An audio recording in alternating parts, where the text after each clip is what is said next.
Pangbalita, umaasa ang Malacanang sa mabilis na pagpapauwi sa bansa ng itinuturing na mastermind ng Aman Futures Pyramid Scam na si Emmanuel Amalillo.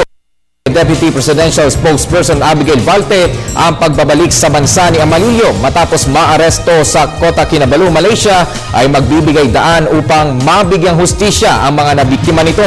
Ilang bilyong piso ang sinasabing naggancho mula sa mga biktimang naglagak ng puhunan sa kumpanya ni Amalillo. Tiwala naman ng palasyo na mabibigyan ng mahigpit na seguridad ng NBI si Amalillo. Of course, the security will be very tight given na marami pong mga naging biktima itong Aman Futures Scam na ito.